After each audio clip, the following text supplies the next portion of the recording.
Eu preciso lhe perguntar. Sim, Bate. A senhora é culpada pela morte do seu filho? Não. A evidência de que ele foi afogado... Tá me ouvindo, Bate? Tô te ouvindo bem. A evidência de que ele foi afogado consta na declaração de óbito, que é o documento oficial da polícia, que faz com que a polícia suspeite que a senhora esteja mentindo, de que ele, na verdade, não morreu porque se trancou e se sufocou no baúzinho, e sim porque ele pode ter sido vítima de uma tortura mediante afogamento. Como realmente o seu filho morreu? Bate, como eu já tinha dito para a polícia e como eu disse na entrevista, eu encontrei o meu filho dentro daquele baú. Eu não tenho como provar que essa água entrou de outra forma. Eu não sei o que aconteceu. A única coisa que eu sei é que eu não matei o meu filho e quando eu despertei, ele estava dentro daquele baú. Mas como é que foi? A senhora brigou com ele e chamou a atenção porque ele fez aquela arte, certo?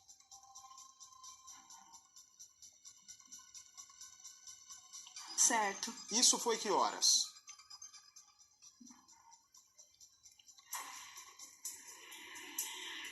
Na hora do vídeo, na hora que eu fiz o vídeo, A era hora por que volta de umas 7, 7h30 da manhã. Ok, 7, 7h30 da manhã. Que horas que a senhora encontrou ele morto?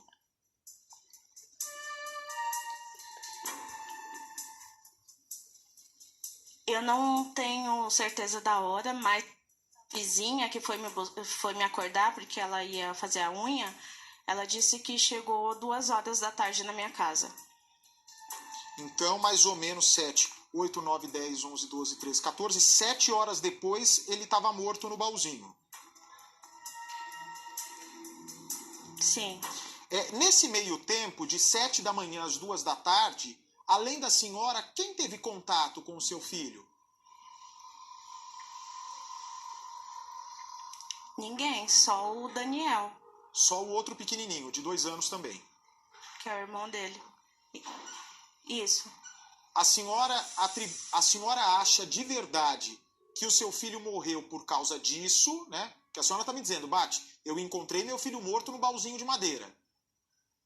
Ou a senhora tem certeza que essa foi a causa da morte, ou a senhora acha que alguém entrou na casa e fez alguma outra coisa com seu filho pequeno? Bate, entrar na minha casa, acho que ninguém entrou. Só que também a porta do meu quarto estava fechada. Não tem como ter entrado, entendeu? O portão é fácil de abrir da minha casa. Várias vezes eu já esqueci a chave e eu conseguia abrir por fora. E também tem a janela do quarto do Samuel e do Daniel, que também não tem grade. Mas eu acho bem provável que alguém possa ter entrado por lá. Nesse meio tempo, das 7 às 2 da tarde, a senhora ficou na casa o tempo todo? Eu não tô ouvindo. Melhorou agora? Não. Queria saber se nesse meio tempo, das 7 da manhã, quando houve a bronca, até as 2 horas da tarde, se mais alguém... Se a senhora ficou o tempo todo dentro da... Vão trocar o retorno lá para ela? Ok, não tem problema, pode trocar. Porque é importante, né? Gente, de verdade. Quando eu vi esse depoimento... Põe esse depoimento, por favor, Edu. Pode deixar meu microfone aberto, em tela cheia, olha. Eu cheguei hoje aqui, o Edu Nerá me levou direto lá no camarim e falou, Bate, eu senti verdade nessa mãe. E eu senti também, solta a imagem, por favor. Pode soltar a imagem.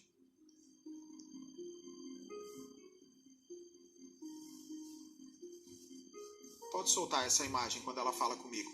Eu vi verdade, eu quero saber a opinião de vocês de casa. Se só eu tô sendo muito ingênuo de acreditar. Tem um vídeo ou não, gente, por favor? Pode abrir, por favor. Eles eram tudo, sabe o que é tudo na minha vida? Olha aí. Era por eles que eu levantava de manhã. Era por eles que eu levantava e ia trabalhar. Mesmo mesmo vivendo com a dor de não ter os outros dois. Eu tô É vendo difícil pra mim verdade. conviver. Eu não tô vendo lágrima de quem cometeu um crime e tá mentindo. De verdade. Olha, E era por eles. Tudo sempre foi por eles. olha aí. Muitas vezes eu fiz muitos sacrifícios. Olha aí. Perdi emprego porque eu não tinha com quem deixá-los. Olha, Eu e o Dani. Leonardo Lara tá dizendo aqui. Bate, o Leonardo Lara é o nosso repórter do caso. Leonardo Lara também viu verdade no depoimento dela. Dona Maria Tereza chegou inclusive a desmaiar quando foi à delegacia na primeira vez. E eu quero muito te ajudar, Dona Maria Tereza. Porque no caso da Jennifer, que é a mãe da Isis Helena, vou falar para a senhora de verdade. Desde o primeiro início, me cheirou muito estranha essa história, sabe? Fiquei muito com o pé atrás com essa Jennifer. Mas a senhora me passa uma verdade, mas assim, a senhora está diante de uma prova irrefutável, que é uma prova pericial, né? Não é uma prova que alguém contou, é o médico legista que abriu o pulmão do seu filho e viu que tinha lá meio litro de água. Dizendo que ele foi morto não é por ter se sufocado, como a senhora está dizendo que falou que aconteceu no baúzinho. Foi porque alguém afogou ele. Se fosse a morte no baúzinho, o médico teria colocado assim, asfixia por confinamento, mas não, tá lá por afogamento. Ou seja, eu quero ajudar a senhora a tentar procurar alguma explicação, porque senão vai acabar caindo em cima da senhora uma culpa. E ser acusado injustamente é a pior coisa do mundo. Apontarem o dedo para você falando que você fez tal coisa, sendo que você não fez, é a maior dor do mundo. Por isso que esse programa existe para acusar, mas existe também para defender. Existe para mostrar todas as versões. Por isso que eu quero entender. Me ajuda a entender, por favor. Entre 7 da manhã e 2 da tarde, a senhora ficou na casa o tempo todo? Vati, eu fiquei na casa o tempo inteiro. É que eu não tô conseguindo. Você tá com delay, né? Por favor, gente, vamos resolver isso lá. A central, por gentileza, ela tá com realimentação. Tô ouvindo. Pode falar, então, por favor. Naquele momento que eu fiz o vídeo, eu peguei o Daniel e o Samuel, eu coloquei os dois lá no quarto, deixei eles lá no quarto que eles já estavam. Eu fui até a lavanderia, peguei um pano, dei pro Daniel. O castigo do Daniel era o seguinte: era limpar a sujeira que ele tinha feito, entendeu? Eu deixei ele limpando. E o castigo do Samuel era ficar naquele lugar fechado e as paredes sujas, porque eles já tinham feito isso uma outra vez e eu limpei e eu falei para ele que não podia fazer, entendeu? Deixei tudo organizado de novo.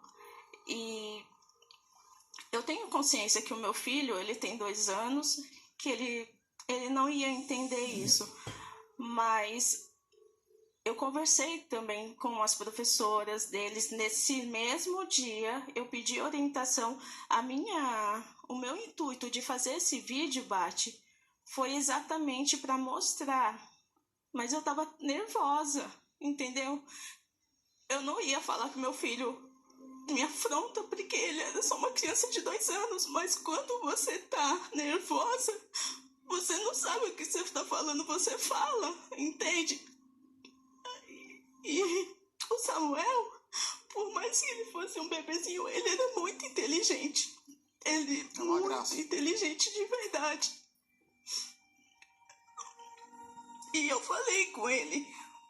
Então, eu coloquei o Daniel. A punição do Daniel foi limpar, que ele não limpou, ele só espalhou mais. E o Samuel ficou sentado. Depois eu recolhi o Daniel pro meu quarto. Coloquei o Dani para tomar banho, liguei o chuveiro, peguei o sabonete, dei banho no Dani, vim até a cozinha, fechei o portão, esse portão aí, ó, porque a lavanderia fica atrás da cozinha. Eu fechei esse portãozinho aí de novo, fechei o outro portão da sala pro quarto e deixei o Samuel lá. E eu falei pra ele, você vai ficar aí, pra você ver que não pode fazer isso, tá bom? E peguei o Daniel, voltei pro quarto com o Daniel. Nesse momento, eu peguei o celular e comecei a conversar com as professoras da creche. Falei para elas o que tinha acontecido, relatei, pedi ajuda, porque são dois, entende? Muitos podem me julgar, falar que eu sou uma péssima mãe, que eu não posso ser chamada de mãe, mas eles não sabem nem a metade de tudo que eu já fiz para manter esses dois sozinha. Eu tava muito triste já, porque eu tô numa situação que eu tô desempregada. Eu não sabia como pagar o meu aluguel. Há muitos dias eu já não dormia. Sabe quando você deita na cama e você rola de um lado pro outro, você vira de posição e você não consegue dormir? Era o que estava acontecendo comigo. Naquele dia, eu tava tão exausta, mas tão exausta, que eu não quis nem puxar a orelha do Samuel, falar, não faz isso, filho. Tipo, qual é a mãe que nunca puxou a orelha do filho? Qual é a mãe que nunca deu uma chinelada? Mas eu sou daquele tipo de mãe que se eu tô brava, eu não quero bater no meu filho, entende? Porque eu tenho medo de me exaltar, entende? Então, eu sempre me afasto. Eu deixo o meu filho lá, fico no quarto, ou vou pra cozinha e deixo aquela raiva passar. Depois eu não tenho mais vontade de bater nele. Dou um castigo, puxo a orelha, porque eu sou mãe, e quem é a mãe que não puxa? Entende? E naquele dia, eu não bati, eu não fiz nada. Eu simplesmente deixei ele lá e fui pro quarto. Coloquei, depois que eu terminei de trocar o Daniel, coloquei ele na cama, liguei a televisão e deixei ele lá assistindo. E continuei conversando com as professoras. Conversei também com o Carlos naquele dia. Mandei, inclusive, esse vídeo para ele. Carlos, quem é? É o seu companheiro? Um meio de desabafo, porque eu não... Isso. Foi uma forma de desabafar, entende? Porque eu não tinha mais como fazer e eu não queria bater nos meus filhos. Eu não queria me exceder em algum castigo. Se eu tivesse noção de que aquela seria a última vez que eu ia ver o meu filho, eu jamais na minha vida teria deixado ele sozinho. O Samuel, ele era um menino que ele estava sempre do meu pé, ele estava sempre do meu lado. O Daniel, ele já não é tão assim carinhoso, ele ia muito pelo irmão. Você imagina que a dor que eu sinto de saber que eu não tenho mais ele. E ainda pior, saber que eu tô sendo acusada de ter matado ele. E eu saber que eu não fiz isso. E não ter como provar que eu não fiz isso. Entende? Porque eu não sei, eu não faço ideia de como foi parar essa água no pulmão do meu filho. Porque nesse quarto não ficou um balde de água, não ficou. Porque a única coisa que eu peguei foi um pano. Esse mesmo pano eu levei pra lavanderia.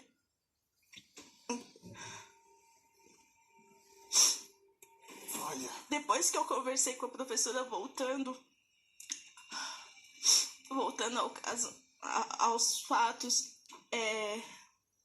depois que eu conversei com as professoras, eu ainda estava conversando com elas, era por volta de umas 10 e pouquinho, 10 e 15 por aí. O meu celular desligou. E nesse momento eu coloquei o celular no carregador o Daniel estava assistindo o desenho e eu fiquei lá do lado do Daniel. Mas meu cansaço estava tão extremo que eu acabei apagando. Eu não dormi, eu apaguei. Eu apaguei porque não tem como uma pessoa dormir que nem eu dormi. Eu apaguei de uma forma que eu acordei no susto ouvindo a vizinha gritando.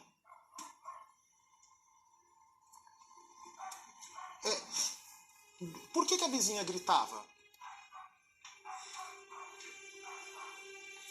Porque ela tinha marcado para fazer a unha. Com a senhora. Ela tava gritando, te chamando. Isso. Isso.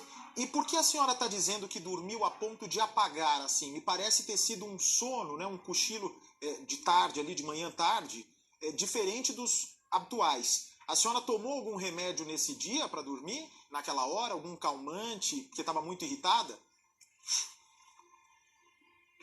Não. Eu estava cansada, realmente. Eu estava muito cansada. Mas a senhora acha que era um cansaço a ponto de apagar, assim? Cada um conhece o seu sono. Eu sei quando é um sono meu, porque eu tomei um remédio para dormir, ou quando é um sono meu, porque eu estou muito cansado. A senhora notou um sono estranho?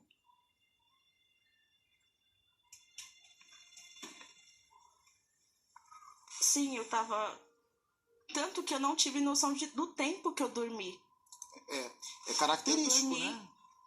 Eu encostei lá, encostei perto do Daniel, encostei no travesseiro lá e dormi.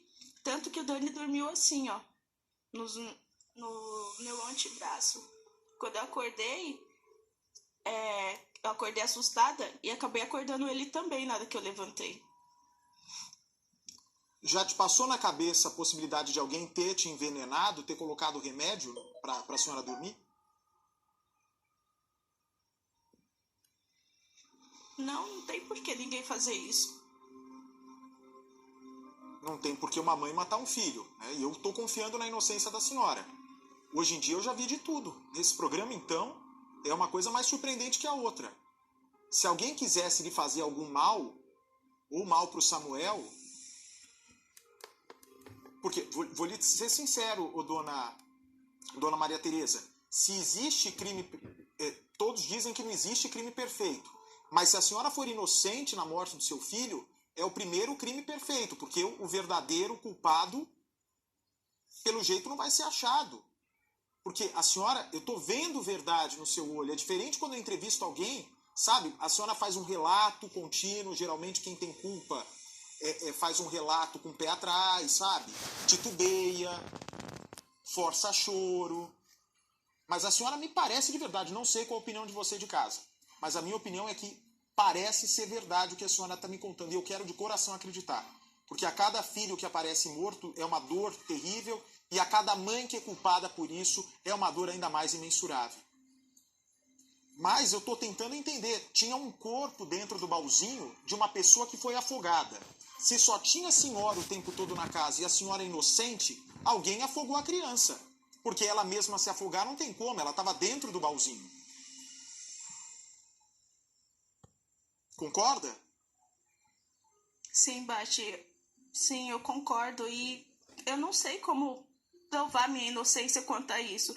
Porque eu não tenho como falar. Se eu tivesse afogado meu filho, essa culpa já teria me feito falar. Mas eu tô em paz porque eu sei que eu não fiz isso. E outra, o julgamento dos homens para mim não é tão importante como o julgamento de Deus. Entende? Deus esteve sempre na minha vida. E eu creio que ele vai entrar com providência nisso. Porque eu não sou culpada. Eu não matei o meu filho. Eu não conseguiria viver com isso. O Samuel, ele era o meu filho. É aquela criança que eu mais brigava. Não dizem que a mãe briga mais com aquele que ela mais se preocupa, que ela... Não que eu tenha preferência entre os dois, mas o Samuel, ele sempre foi mais cativante, ele era muito carinhoso comigo. Ele era aquelas crianças que chegavam em mim e beijavam, falavam, mãe, beijo. Ou então, do nada, ele vinha e me abraçava, sabe, Bate?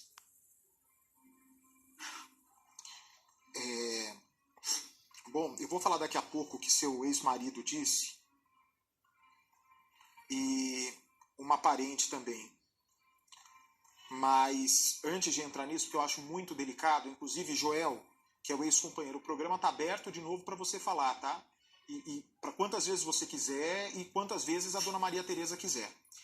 Mas vamos lá, daí a senhora apaga. Quando a senhora acorda com esse susto da vizinha chamando, o Samuelzinho já estava morto no baú.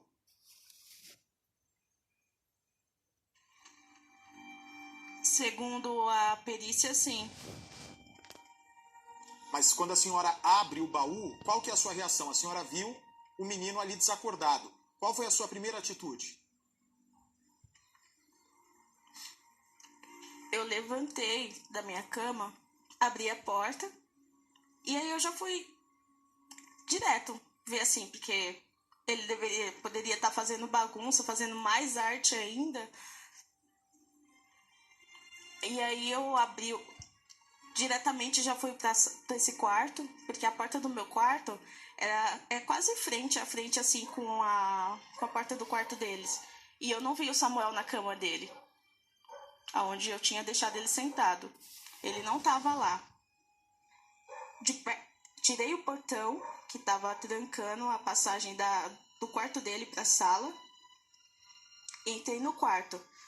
Dei uma olhada para ver se não estava na cozinha, porque também não tinha como, porque só se ele pulasse, e eu nunca tinha visto ele pulando aquele portão. E aí eu abri o baú, porque como eles já entravam lá para brincar, mas sempre com a tampa aberta. E os dois juntos. Eu abri e já vi ele deitadinho, com o olho fixo. Ele tava com o olho fixo, assim, olhando para cima. Aquilo ali já entrei em desespero, já foi uma coisa que eu não sei nem explicar o meu desespero naquela hora de pegar o meu filho. Porque eu olhei ele daquele jeito, eu comecei a me tremer, eu peguei ele, coloquei ele aqui no meu braço. Primeiro eu tentei fazer respiração boca a boca e ele não esboçou reação, só ouvi um chiado no peito dele. Eu achei que ele estava desacordado. Eu corri pro banheiro e tentei acordar ele, tipo, com água, sabe? Molhei ele, entrei ele com ele, assim, no chuveiro. Peguei ele e coloquei ele embaixo do chuveiro, assim. Depois virei o rostinho dele, deixei cair água assim, mas foi coisa rápida. Tanto que quando a legista me falou que tinha água no pulmão dele, porque ela não me disse que era meio litro de água no pulmão dele. Ela falou pra mim que ele tinha morrido afogado. Naquele dia eu já fiquei desesperada, achando que eu tinha matado meu filho quando eu tentei acordar ele debaixo do chuveiro. Eu já fiquei, meu Deus, eu matei ele, entendeu? Mas peraí. Mas depois que foi descartado essa hipótese de que eu poderia ter afogado ele. Eu não. Desculpa seu raciocínio. Você pegou o corpo e bota debaixo do chuveiro, achando que ele acordaria com a força da água? Com a frieza, com a água fria, é isso? Sim, porque pra mim ele não estava morto. Eu achei que ele estava desacordado. Mas ele não estava com o olho já fixo, aberto? Sim, mas o Samuel, ele sempre ele dormia com o olho assim um pouco aberto. Eu tenho o vídeo dele bebezinho, desde bebezinho ele já dormia assim com o olho meio aberto. A senhora acha que ele seria capaz, a senhora tem uma ideia, meio litro de água, a senhora tem televisão aí ou não? Sim, eu tô de frente para uma TV. Eu vou mostrar para a senhora, eu até mostrei na sexta-feira, mas porque eu não estava conseguindo ter a dimensão do que é meio litro de água no pulmão de uma pessoa. Tenho a impressão que meio litro de água, não sei o tamanho, né, o volume de um pulmão de criança, mas é mais de quase 2 copos. É isso que eu falei, Dori? 2 copos desse de água. A senhora tem noção? 2 copos inteiros disso de água. Ou seja, em hipótese nenhuma, aquela água que por acaso respingou na boca dele seria possível. Daria isso, certo? Concorda Sim. comigo? Em hipótese nenhuma, porque a senhora Concordo. Podia ter umas gotinhas, agora isso tudo de água não. Sim. Ou a senhora... E é isso que eu Ou a- não consigo provar, Eu entende? entendi. Porque eu não sei de onde veio essa água, Bati. Eu não entendo de onde veio essa água. E eu peço que seja investigado, porque eu sei que eu não matei meu filho e que ele não podia ter sido afogado. É bem delicado. É bem Eu não delicado. tenho como provar. Aí a senhora leva o corpo até o banho, bota água, ficou rapidinho assim, pôs e tirou. Foi. Ele evidentemente não dá nenhum sinal. O que é que a Foi senhora uma faz coisa... depois disso? Não foi tão rápido como você mostrou. Foi um... Corri na janela gritando e desci a escada gritando, pedindo socorro. Tá, e o corpo ficou no banheiro. Não. Ele estava comigo, eu estava com ele nos braços. No colo, tá. E aí, que horas a senhora pede o socorro? Pediu o SAMU? Pediu os bombeiros? Eu não pedi, porque eu estava tão desesperada, eu já desci correndo pela escada para pedir ajuda para os vizinhos, porque tinha carro lá na frente. O meu intuito já foi pegar e sair correndo e pedir para alguém levar ele. Eu não, na hora do pânico, do desespero, eu não pensei em SAMU, eu não pensei em nada. Tanto que depois, quando eu subi de novo, porque eu subi com meu filho, porque não teve resultado lá embaixo do meu pedido de socorro. Um vizinho até tentou reanimar ele, batendo nas costas, sendo que ele estava engasgado. E eles deitaram meu filho no chão, depois eu peguei o meu filho no chão e eu subi de novo. Eu coloquei o corpo do meu filho em cima da cama e peguei o meu celular. Nesse momento, a esposa do dono da padaria lá embaixo já subiu para me ajudar, para me auxiliar. Aí ela já pegou o celular da minha mão e tentou ligar para alguém. Mas isso foi tudo que eu tive consciência até aquele momento. Meu celular ficou com ela e acho que o Miguel, ou outro vizinho que estava ali no momento, chamou o resgate. Eu já me deparei com algumas cenas tristes do tipo ver alguém da família passando mal e ter de chamar imediatamente a ambulância. Já na última festa que fui da minha vida aí antes dessa pandemia, tinha uma pessoa caída na minha frente com convulsão. Eu sei um pouco do que fazer ali na hora, né, de primeiro socorro, mas racionalmente se chama imediatamente um bombeiro, ou polícia, ou liga para alguém para pedir uma orientação. Você não acha muito estranho você não ter tido essa atitude de buscar um atendimento eficaz que pudesse salvar teu filho, que poderia ser, sim, a única chance para fazer com que ele voltasse à vida? Na hora do desespero eu não pensei nisso. Eu nem pensei em pegar o celular. Só descer, porque como a irmã estava no portão, eu já desci pedindo ajuda, socorro. E aí, que horas que vocês desistiram? Porque eu não larguei o meu filho. Eu entendi, mas que horas a senhora já se conformou que ele estava morto, assim? Que a correria parou para salvar o menino? Quem tomou essa decisão? Que horas? Eu só me conformei de que ele realmente estava morto depois que a médica me disse que ele estava morto. Até então eu estava com a esperança de que ele voltaria a respirar, porque chegou o socorrista do SAMU e eles começaram a falar: a gente vai tentar fazer o melhor possível. Tinha o Natanael também, que estava na cozinha comigo, com a irmã Margarida, que estavam tentando me acalmar, e eu pedia notícia e ele falava para mim: eles estão tentando. E eu perguntava: meu filho tá vivo? E eles falavam para mim: eles estão tentando fazer o melhor para ele. Então, para mim, o meu filho ainda estava com vida. Ou seja, pelo menos o SAMU foi chamado, né? Acho que também, quando você está nessa situação de... É só quem localiza ali na hora o filho que pode falar também, né? O que passa na cabeça. Bom, aí o SAMU chega e decreta a morte na sua casa mesmo.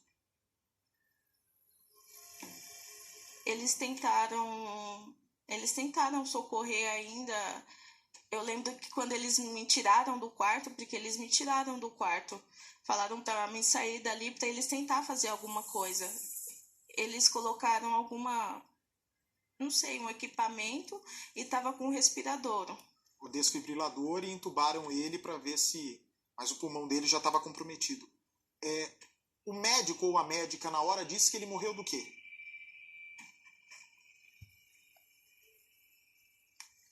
Não, ela só falou assim, infelizmente houve o óbito. E nessa hora o que a senhora sentiu? Como se eu tivesse morrido junto, Bate. Porque é uma dor, é uma sensação de que o seu corpo saiu de dentro de você. Foi uma coisa assim que eu não sentia mais nada, eu não sentia o meu corpo, eu não sentia nada, eu só sentia uma dor, uma coisa sobre mim assim, que me destruía. E essa dor eu ainda tô carregando e eu vou carregar pro resto da vida. A senhora se sente culpada pelo que aconteceu? Eu me sinto culpada porque se eu soubesse que o meu filho ia morrer, eu não tinha deixado ele sozinho. Como foi sua conversa com o delegado? Mas eu não me culpo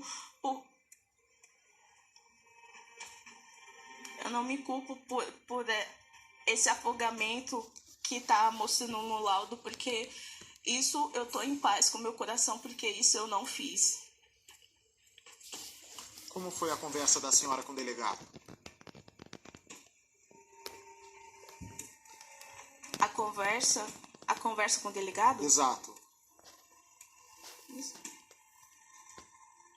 Eu contei exatamente o que eu contei para vocês agora, falei para ele o que tinha acontecido e continuo dizendo, eu não tenho como explicar essa água no pulmão do meu filho. E o que o delegado disse quando a senhora respondeu isso a ele? Ele falou que estava investigando e que eles iriam investigar.